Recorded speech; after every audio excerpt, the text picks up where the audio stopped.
रहेगा? तो कहते हैं कि सौदा ऐसा है कि आप एक काम करिए कि परीक्षित जी की मृत्यु 7 दिन में हो जाएगी, तो हमारे पास अमृत है, अमृत परीक्षित जी को पिला दीजिए, और जो कथा रूपी अमृत है ये हमको पिला दीजिए। सुखदेव जी जोर से डांट दिए, क्वा स्वधा क्वा कथा लोके क्वा वाचा का मणिर्महान, भाग जाओ, क्या सोच लिए हो? व्यापार भी करने आए हो? अच्छा कोई आपसे कहे कि आपकी कोई करोड़ों की चीज है और कोई कहे कि आप हमको 100 रुपए में दे दीजिए, तो आप देंगे? तो सुखदेव जी कहते हैं कि मोल भाव ना करो, कहा वो अमृत और कहा ये भागवत रूपी कथा अमृत। ध्यान दीजिएगा, एक अमृत कहां से निकला? तो समुद्र से निकला, और एक अमृत को निकालने के लिए भगवान को 5 अवतार लेना पड़ा। आप लोगों ने कथा तो सुनी होगी, अमृत को निकालने के लिए भगवान को 5 अवतार लेना पड़ा। मोहिनी के रूप में आए तो अमृत को बांटे, कलश लेके निकले, तो ऐसे 5 अवतार हुए। आगे चर्चाओं में आप लोग श्रवण करेंगे। लेकिन वो अमृत जिसके लिए 5 अवतार लिए, वो अमृत भी इस कथा के सामने कुछ नहीं है, ऐसा श्री सुखदेव जी महाराज कहते हैं। बोलिए भागवत भगवान की। तो सभी शौनक जी शौनकादि ऋषियों से कहते हैं कि मैं आपको एक ऐसी कथा सुनाऊंगा कि जिसके सुनने मात्र से ही सारे पाप दूर हो जाते हैं। अच्छा लोग कहते हैं कि भागवत को सुने तो क्या मृत्यु नहीं होगी? मृत्यु तो होगी। अच्छा आप विचार करें, मृत्यु किसकी होती है? शरीर की होती है, आत्मा नहीं मरता है। तो ये आत्मा नहीं मरता है, इस विषय को जानने के लिए ही भागवत की जाती है। तो अब शौनक जी कहते हैं कि मैंने नारद जी ने जब सनकादि ऋषियों को, सनत सनंदन सनातन सनत कुमार, इन 4 ऋषियों को जब नारद जी ने भागवत की कथा सुनाई थी, तो मैंने भी उस कथा को सुना था और वही कथा मैं आपको सुना रहा हूँ। बड़ा जोर से चौंक पड़े सब। वो सनकादि ऋषि कहते हैं जो 88,000 ऋषियों कहते हैं क्या? सनत सनंदन सनातन सनत कुमार को नारद जी ने कथा सुनाया? तो शौनक जी कहते हैं हाँ कथा तो सुनाया है। तो कहते कैसे सुनाए? क्योंकि नारद जी तो एक क्षण से ज्यादा कहीं एक स्थान पर रुकते नहीं हैं, और सनकादि और कथा तो रुक के सुनी जाती है, तो सुनाए कैसे? अच्छा ये कथा नारद जी को सुनाए हैं ये चारों भैया, सनत सनंदन सनातन सनत कुमार। तो कहे कैसे सुनाए? तो कहते एक बार की बात है, नारद जी पृथ्वी लोक पर आए हुए थे, और जब पृथ्वी लोक पर आए भ्रमण कर रहे थे महाराज, और भ्रमण करते करते कहाँ गए? पुष्कर को गए, प्रयाग को गए, सभी स्थानों पर भ्रमण कर लिए। तो इन्होंने जब कलयुग की ऐसी स्थिति देखी तो बड़े चिंतित हो गए। खोद खाद धरती सहे, काट कूट बन राय, और कटु वचन साधु सहे, जो सबसे सहा न जाए। जो महात्मा है, जो संत है, ये अपने लिए नहीं, ये दूसरों के लिए उदास होते हैं। जो अपने लिए उदास हो वो संत नहीं हो सकता, और जिसको दूसरे के लिए उदासी ना आए वो कभी संत नहीं हो सकता। तो नारद जी उदास हो गए, और उदास होकर दौड़े दौड़े चल दिए। तो जा रहे थे तो कहाँ पहुंचे? वृंदावन। और जब वृंदावन में पहुंचे तो महाराज वृंदावन तो ऐसा है ही, वृंदावन सो वन नहीं, और नंद ग्राम सो ग्राम, बंसी वट सो वट नहीं, श्री राम कृष्ण सो राम। वृंदावन सा वन कहीं और नहीं हो सकता। तो जब नारद जी वृंदावन में पहुंचे ना, तो नारद जी को थोड़ी चैतन्यता आई। और चैतन्यता आई कैसे? तो कहते हैं कि नारद जी ने एक घटना को देखा। यमुना जी के किनारे एक स्त्री, युवा स्त्री बैठी है और उसके सामने दो बूढ़े वृद्ध पुरुष पड़े हुए हैं, लेटे हैं। तो नारद जी ने इस घटना को देखा तो नारद जी ने सोचा कि यहाँ जाना ठीक नहीं, क्योंकि वो स्त्री अकेली है। तो नारद जी उधर से चलने लगे और जैसे नारद जी चलने लगे तो तुरंत उस स्त्री ने सवाल कर दिया, अरे नारद जी सुनिए, भो साधु क्षणम तिष्ठ मचिंतामपि नाशया। हे साधु रुक जाइए, मेरी चिंता को दूर कर दीजिए, मुझे भी तो सुनिए, मुझे कन्हैया से जोड़ दीजिए, मेरी उद्धार करिए, मेरी चिंता को दूर करिए। नारद जी पास गए और नारद जी कहते हैं कि देवी आप कौन हो और यहाँ क्यों ऐसे पड़े हो, आप क्या बात है? तो देवी कहती है, अहम भक्तेर्ते ख्याता इमो में तनयो मतो ज्ञान वैराग्य नामानो काल योगे महाराज मेरा नाम भक्ति है और ये मेरे दोनों पुत्र हैं। और जैसे नारद जी ने सुना कि मैया युवा है, मैया जवान है और पुत्र वृद्ध हो गए हैं, बूढ़े हैं, नारद जी तो चौंक पड़े, क्या बात है, कारण बताइए। तो मैया कहती है, भक्ति मैया कहती है कि नारद जी, मैं उत्पन्ना द्रविड़े साहम वृद्धिम कर्नाटके गता। मैं द्रविड़ देश में उत्पन्न हुई, कर्नाटक में पली बढ़ी और गुजरात आते आते जीर्ण शीर्ण हो गई। क्यों? क्योंकि अब महाराज भक्ति ना तो कहीं भक्ति है, ना कहीं ज्ञान है और ना कहीं वैराग्य है, तो हम तीनों बूढ़े हो गए थे। लेकिन धन्य है ये वृंदावन, धन्यम वृंदावनम तेना भक्तिर्नित्यति यत्र चा। ये वृंदावन धन्य है जहाँ भक्ति देवी निवास करती है और नाचती है महाराज। तो कहते हैं हुआ क्या? तो कहते हैं नारद जी से कि नारद जी, मैं अपने दोनों पुत्रों को लेके जब वृंदावन में आई तो वृंदावन में पहुंचते मेरा शरीर तो जवान हो गया, लेकिन मेरे दोनों पुत्र अभी भी बूढ़े ही हैं। और यदि आज आपने दर्शन दिया है तो उद्धार कर दीजिए। नारद जी का अर्थ ही यही है महाराज, उद्धार करना। नारद जिसकी बातें कभी रद्द न जाए वो है नारद।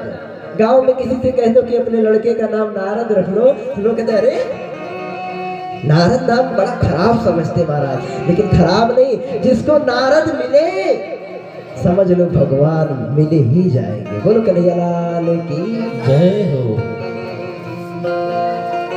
भगवान को देखने की देरी है, आप किस रूप में भगवान को देख रहे हैं इस विषय को देखना चाहिए। महाराष्ट्र के एक संत हुए और नाम था स्वामी नामदेव जी। नामदेव जी इतना पूजनीय जन करते थे महाराज कि सारा दिन केवल भगवत सेवा में ही लगाए रहते, स्वयं को दिन रात भगवान का पूजन करते और पूजन करते करते कभी कभी तो इतना मदमस्त हो जाते कि भोजन भी नहीं बनाते थे। एक बार क्या हुआ कि नामदेव जी ने सोचा कि भोजन में क्या बनाया जाए, तो बाटी समझते हैं आप लोग, भौरी बनाए।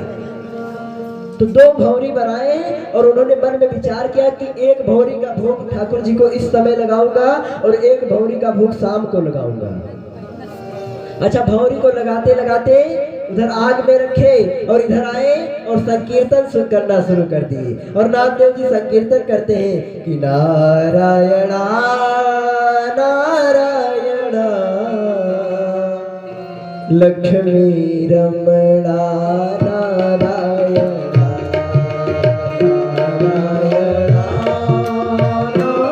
ताली तो बजाते हैं हम। लक्ष्मी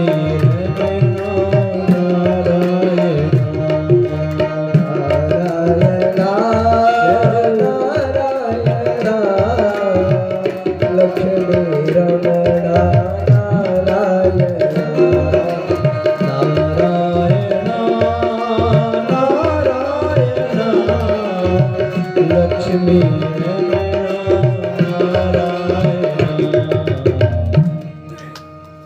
तो ऐसे संकीर्तन में जब मस्त हुए, संकीर्तन करने लगे, आइए हम लोग भी संकीर्तन कर ही लेते हैं, पूरा हो ही जाए महाराज। जय हो। नारायणा नारायणा लक्ष्मी रमणा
तो स्वामी जी भजन में ऐसे लिप्त थे और कीर्तन कर रहे थे। कीर्तन करते करते वो भौरी जो बनाए थे वो थोड़ा सा कड़ी हो गई महाराज आंच में, और जब कड़ी हुई और भौरी को निकाले तो कहते हैं कि कन्हैया का मुख बड़ा कोमल है, नवकंज लोचन, ये जो मुख है महाराज बहुत कोमल है ठाकुर जी का। तो ये भौरी कहीं उनके मुस्कुरों में गड़ ना जाए, चुभ ना जाए, लाओ इसमें घी लगा देता हूँ। और भौरी को वहीं रख कर और घी का कटोरा लेने के लिए अपने आश्रम में गए, और तब तक एक कुत्ता दौड़ा दौड़ा आया और एक भौरी को अपने मुंह में दबा लिया और दबा के भागा।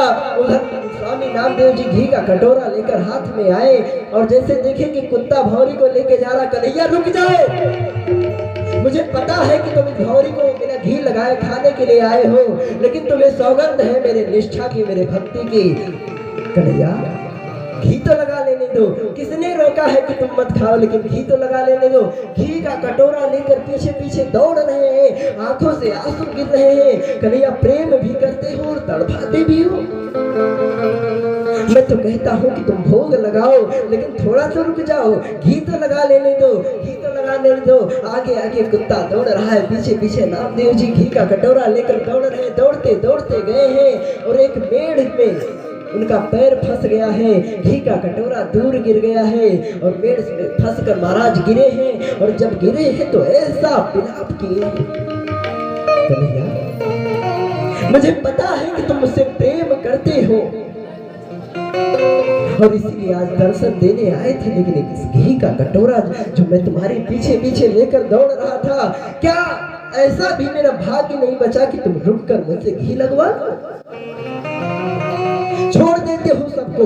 अरे तुमने तो प्रीत किया उन गोपियों से और छोड़कर चले गए, प्रीत किया मैया यशोदा से और छोड़कर चले गए, वही समझ रखे हो, मुझे भी ऐसे छोड़कर जा रहे हो।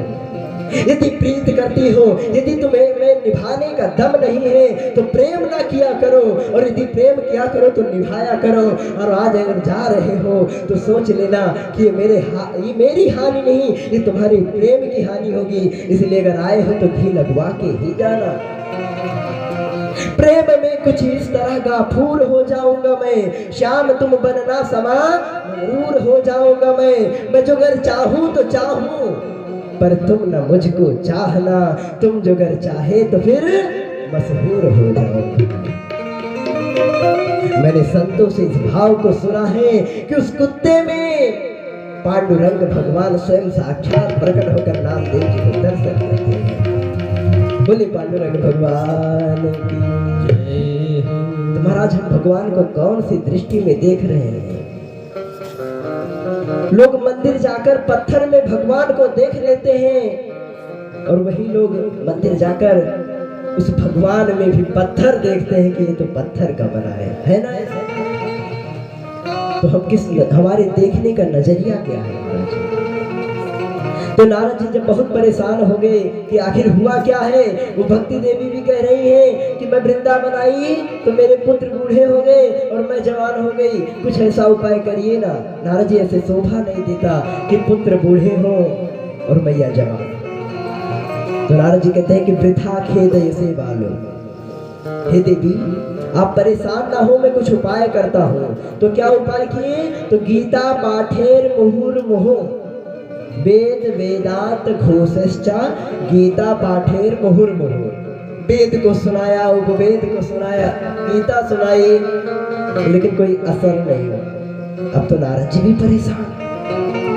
महाराज वेद से भी बढ़ के कुछ थोड़ी है, वेद भी सुना दिए, उठ ही नहीं रहे हैं। तो फिर नारद जी ने कहा कि देवी मैं कुछ उपाय करता हूँ। आकाशवाणी हुई कि नारद जी यदि आप ज्ञान वैराग्य के बुढ़ापे को दूर करना चाहते हैं तो सत्कर्म करिए। तो नारद जी ने सोचा अभी तक मैं कौन सा कुकर्म कर रहा था जो सत्कर्म करिए, भाई ये भी तो सत्कर्म ही है। वेद वेदांत को सुनाए लेकिन अभी नहीं उठे हैं और आकाशवाणी करी सत्कर्म करिए। सत्कर्म है क्या, इस विषय का पता लगाने के लिए नारद जी दौड़ पड़े हैं। आइए हम लोग भी उनके साथ ही दौड़ रहे हैं और दौड़ते दौड़ते कहाँ आए? तो ऋषिकेश के उस पावन अरण्य में आए हैं जहाँ सनकाद ऋषि उनको मिलते हैं। और सनकाद ऋषि जब मिले हैं तो सनकाद ऋषि हैं कौन? तो ये ब्रह्मा के पुत्र हैं, सनत, सनंदन, सनातन, सनत कुमार। तो ये 4 पुत्र पैदा हुए। तो ब्रह्मा जी ने कहा कि जाओ सृष्टि करो। तो इन चारों ने कहा महाराज हमको भजन करने दीजिए, ये सृष्टि हमसे हो नहीं पाएगी, ये मोह माया भ्रम आप ही रखिए, हमसे सृष्टि न करवाइए, हम तो भजन करेंगे। आप यकीन मानिए ब्रह्मा जी की पहली संतान है ये सब, और जब सृष्टिकार की पहली संतान ने ही उनकी बात नहीं मानी तो हमारी संतानें हमारी बात क्यों मानेंगे? फिर भी जीवन भर आशा रहती है कि संतान बात मानेगी, सेवा करेगी। तो ऐसे जब नारद जी आ रहे हैं और नारद जी से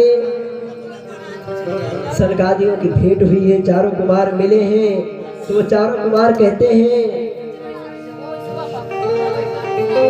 कि नारद जी कथम ब्रह्मन्तेन मुखा कुतश्चिंता तुरो भवा त्वरितं गम्यते कुत्र कुतश्चागमनं तव। हे ब्राह्मण देवता आप कहाँ से आ रहे हैं? अच्छा 4 भाई हैं तो चारों प्रश्न किए हैं। कैसे? पहला कह रहा है कथम ब्रह्मन्तेन मुखा, हे ब्राह्मण देवता आपका मुख दीन क्यों है, मुख उतरा क्यों है? तो दूसरा वाला कह रहा है कुतश्चिंता तुरो भवान, आपको किस विषय का चिंता है? तो तीसरे कहते त्वरितम गम्यते कुत्र, आप कहाँ से आ रहे हैं? और चौथा कहता है कुतश्चागमनं तव, आप कहाँ को जा रहे हैं? और जैसे नारद जी ने सनकाद ऋषियों को देखा है, महाराज रोते हुए दौड़कर उनके चरणों में गिर गए हैं। आज मैंने अपने जीवन में ऐसी घटना देखी, वेद सुनाया, उपवेद सुनाया, लेकिन भक्ति देवी के दोनों सूत्र उठ नहीं रहे हैं, क्या किया जाए? तो सनकादि चारों भैया कहते हैं कि नारद जी श्रीमद् भागवत सप्ताह ज्ञान यज्ञ का आयोजन करिए। अच्छा नारद जी के उदासी का एक कारण और था, मैं उसी का वर्णन करूंगा भी। नारद जी उदास क्यों हैं? तो नारद जी कहते हैं कि भैया सुनो, मैं गया था पृथ्वी पर, अहम तु पृथ्वी यातो ज्ञात्वा सर्वोत्तमा मिति। पुष्करम चा प्रयागम चा काशी गोदावरी तथा। मैं पृथ्वी पर गया था और कहाँ कहाँ गया, तो पुष्कर को गया, प्रयाग को गया, काशी गया, गोदावरी गया, लेकिन कहीं भी हमको शांति नहीं मिली। अच्छा, शांति कैसे नहीं मिली? तो कहते हैं कि तरुणी प्रभुता के है शाल को बुद्धिदायका। तात्पर्य क्या है? तो सरकारियों ने कहा कि आप किसी गृहस्थ के यहाँ जाते तो आपको शांति मिलती, तो कहते गृहस्थ के यहाँ शांति नहीं है महाराज, गृहस्थ के यहाँ तो और ज्यादा अशांति है। अच्छा, अशांति कैसे है? तो कहते हैं तरुणी प्रभुता गेहे।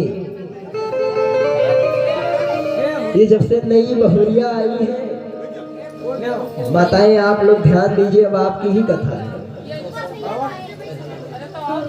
माताएं थोड़ा सा ध्यान दीजिए, आप लोग कथा में ही मन लगाइए। तो नारद जी कहते हैं तरुणी प्रभुता गेहे शालको बुद्धिदायका। जो नई नई बहू आई है तब से तो सासू माँ को लगता है कि हमारा जीना ही है। अच्छा, मैं सासू, जो भी आप सास ससुर है, सबका एक उपाय बताऊं, खुश रहने का एक मूल मंत्र मैं बताता हूँ आपको। खुश कैसे रहे? नई बहू आए, अच्छा हम लोगों को लोग फोन करते हैं, महाराज देखिए कुछ ग्रह दशा गड़बड़ हो गया है, तो हम लोग कहते हैं शनि खराब है, लोहे का दान करें। अच्छा, लोहे का दान कराते हैं। ऐसे ही जब बहू आती है तो आप लोगों का भी शनि खराब हो जाता है और आप लोगों को भी लोहे का दान करना चाहिए। तो कौन से लोहे का दान करना चाहिए? घर के तिजोरी के चाबी का दान कर दीजिए। अगर खुश रहना चाहते हैं महाराज तो बहू आए की जिम्मेदारी उठा के दे दीजिए। और मंत्र क्या है? तो मंत्र यही है कि जब आप देखें कि बहू चाय लेके आपके लिए आ रही है, तब आप अपने पति से बहू के मायके की बड़ाई करना चाहिए। यदि सुंदर सुंदर सेवा लेनी है तो जब बहू चाय लेके आ रही है तब तक शुरू कर दे, इधर अपने पति से शुरू कर दे महाराज। अरे बहू के घर वाले बहुत अच्छे हैं और ये भी बहुत संस्कारी है, अब बहू सुन रही, इतनी सेवा होगी महाराज, पूछिए नहीं। और अगर कहीं ऐसा नहीं किए, चाबी भी दान नहीं कर रहे, ताना भी मार रहे, तो सोच लीजिए। अब तो नारद जी कहते हैं कि तरुणी प्रभुता गे है। ये जब से नई बहू आई है तो बहू सासू माँ का कुछ चल ही नहीं रहा, नई बहू अपना जमाए है।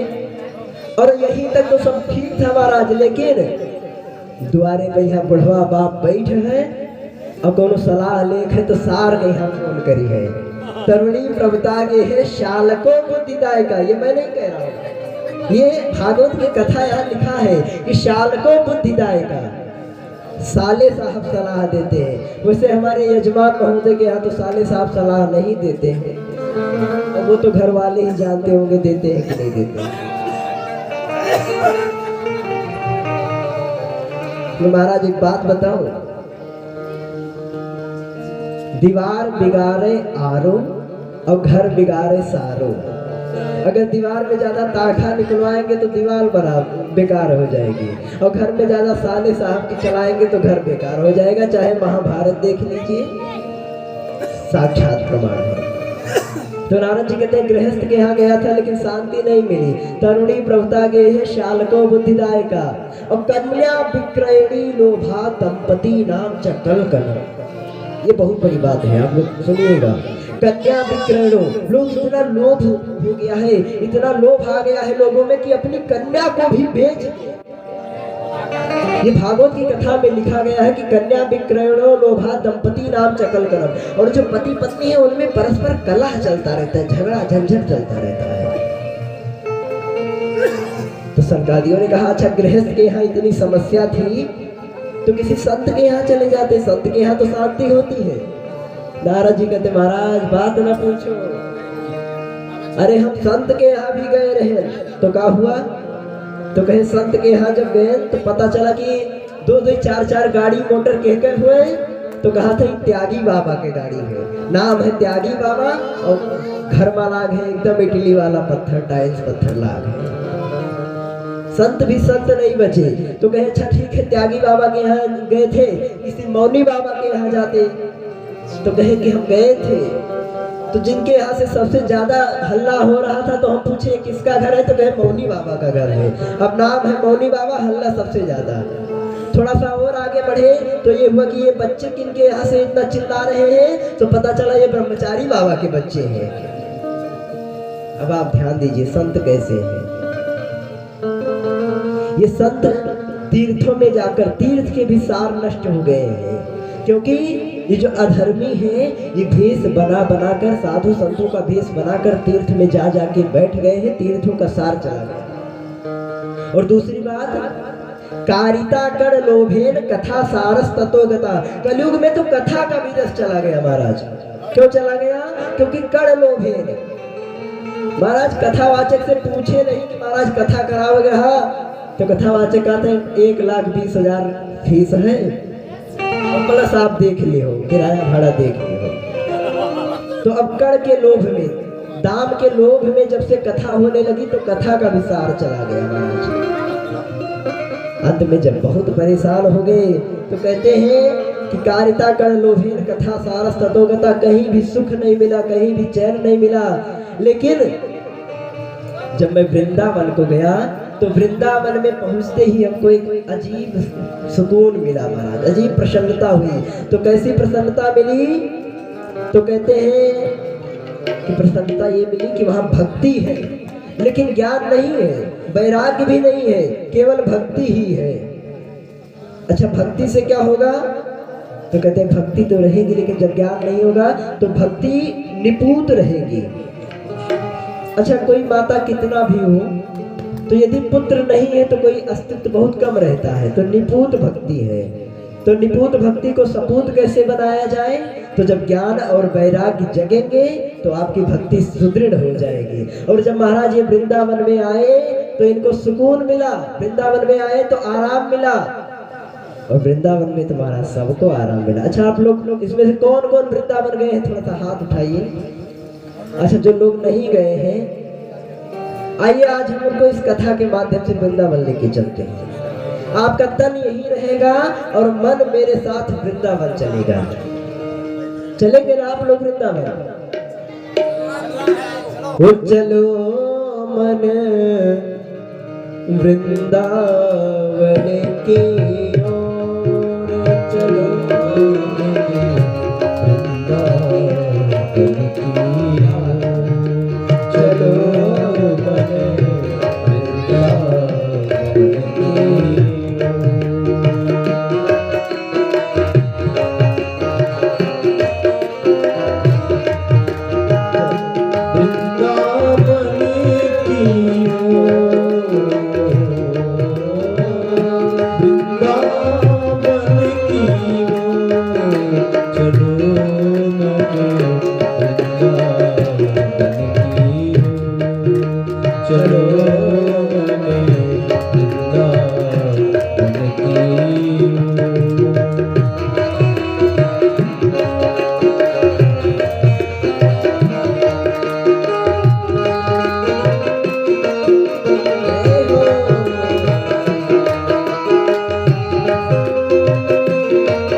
जहाँ वास चाहत संत जहाँ वास करते हैं। हृदय बसत चित चोर, हृदय बसत चित चोर, हृदय बसत चित चोर, हृदय बसत चित चोर। चलो बने वृंदावन की हो, चलो बने वृंदावन की हो। अच्छा वृंदावन चलेंगे कैसे? तो थोड़ा तालियों में करंट लाइए। और ऐसे अभी जब जैसे आप लोग चल रहे हैं ना, तो हमको तो लगता है कि दर्जी कुआं भी नहीं पार करेंगे अभी। थोड़ा सा तालियों में करंट लाइए ना। ओ वृंदावन वृंदावन वृंदावन वृंदावन वृंदावन वृंदावन वृंदावन वृंदावन चलो रे वृंदावन वृंदावन वृंदावन वृंदावन के गले वृंदावन के गले ओ राधे राधे गाओ रे। वृंदावन के गले ओ राधे राधे गाओ रे। वृंदावन के गले ओ राधे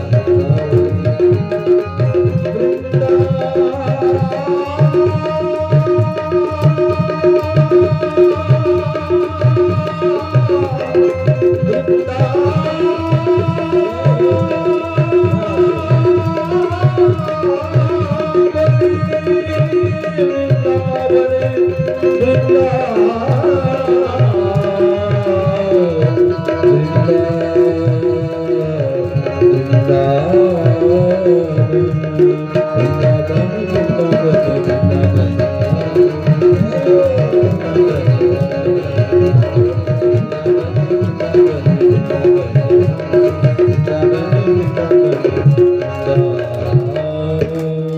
बोली बालकृष्ण कन्हैया लाल की जय। अच्छा कथा अगर आधा घंटा और बढ़ाया जाए तो आप लोगों को कोई समस्या?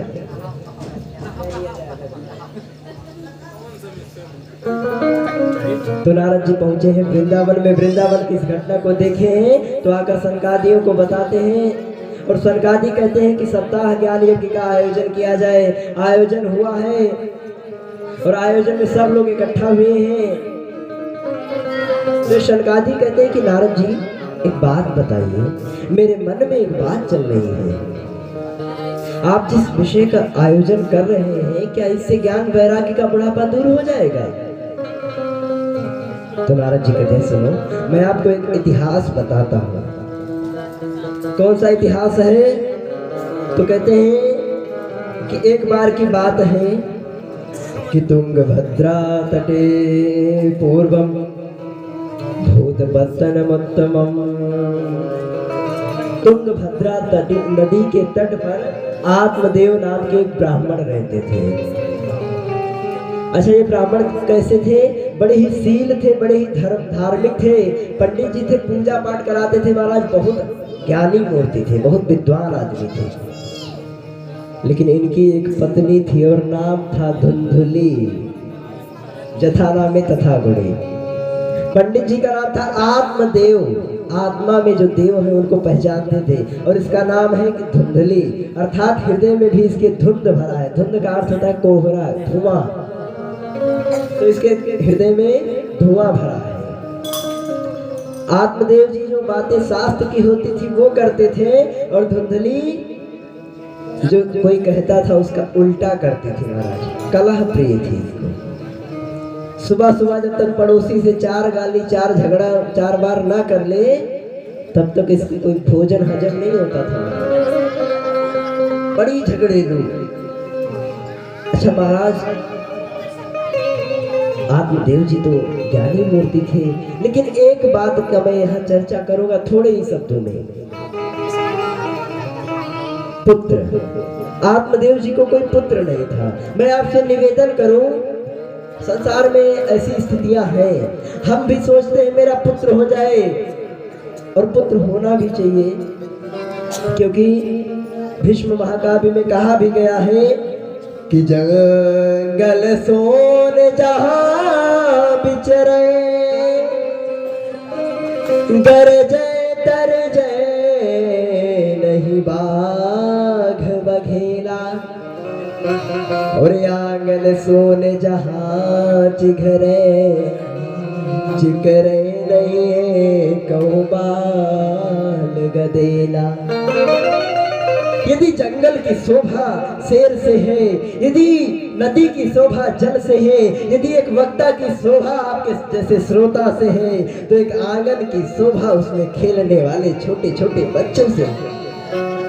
एक आंगन की शोभा उसमें चहकने वाले, उसमें चिकारने वाले, रोने वाले छोटे से बच्चे की है। और एक पिता, एक दादा, यदि बच्चे का दादा सारे जमाना उससे डरता हो, लेकिन वो पुत्र को जब अपनी गोदी में, अपने पोते को जब अपनी गोदी में लेता है, तो यदि पुत्र मूत्र त्याग कर दे उसकी गोदी में, तो लगता है कि आज मानो गंगा दर्शन हो गया। पुत्र का ऐसा प्रेम है महाराज। जंगल सून जहां बिचरे, कर जय तर जय नहीं बाघ बघेला, जीवन सून बिना पुरुषार्थ, आंगन सून जहां चिघरे, चिघरे नहीं बाल गदेला। एक बच्चे के बिना आंगन सूना रहता है महाराज। आत्मदेव जी को कोई संतान नहीं है, चिंतित रहते हैं। यदि गाय खरीद कर लाते हैं तो गाय को भी अपने दरवाजे पर बांधते हैं, तो गाय बांझ हो जाती है, गाय संतान नहीं देती। तुलसी लगाते ही सूख जाती है। मैं आपसे निवेदन करूं, यदि आप अपने घर पर तुलसी लगाएं और तुलसी लग नहीं रही है, तो संकेत समझ जाइए कि घर में या तो दोष आया है, और या तो आवश्यकता है अपने मन को साफ करने की। एक पुत्र के लिए तड़प रहे हैं महाराज। और धुंधली का क्या विचार है? पिता सोचता है कि पुत्र हो जाएगा, जमाने में मेरा नाम हो जाएगा, मेरा वंश चलेगा। और वो माता सोचती है कि बंध्या चा विधवा नारी, सुखी चा मम हृदय। मेरी नजरों में तो केवल दो नारी सुखी हैं, या तो विधवा है और या तो बांझ है। आप तो दिल्ली की मानसिक स्थिति को वहां से समझ सकते हैं। एक नारी यदि विधवा हो जाए तो उससे जीवन में उससे बड़ा कोई दुख नहीं हो सकता महाराज। और ये नारी कह रही है कि बंध्या चा विधवा नारी, सुखी चा मम हृदय। मेरी नजरों में तो वही सुखी है। लोग जो आत्मदेव जी को सुबह उठकर पड़ोसी अगर देख लेते हैं तो कान पकड़ लेते हैं, मेरा तो दिन खराब हो जाएगा, आज इस पापी का दर्शन कर लिया।